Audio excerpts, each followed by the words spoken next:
Taң болып атсанчы түн өргөн багыма, түбөлүк жансанчы шам болып жаныма сен. Таксам дейм ак нике шакерген колуңа, тандасаң сен мени турмуштук жолуңа сен.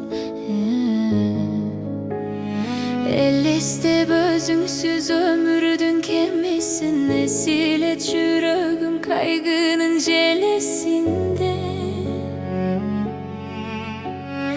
Умтулам убакыт капкандай желесин, узарып үмүтүм күтүүнүн белесинде. İzledim men seni, izimene sezim derdim. İzledim men seni, sezdin bekin жүрөгүмдү nezilgeni.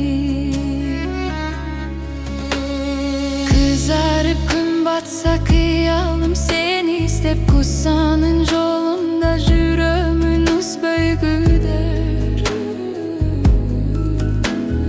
Kıynalıp tursa da жүрөгүм seni istep, ытлымдай сезилди өзүңсүз ушул күндө.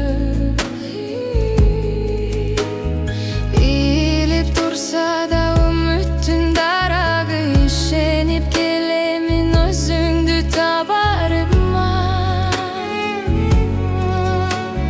Кубалар көңүлдөн түбү жок сананы, көрүшкөн күндү мен күтөмүн ар дайыма.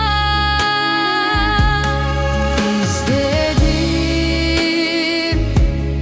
men seni, izimenen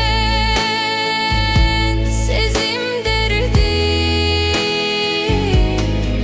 İzledim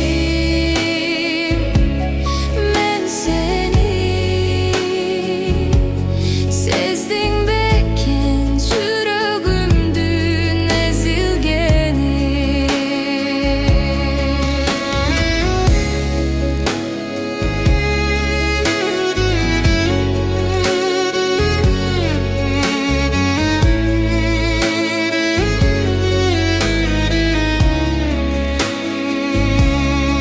İzledim men seni, izim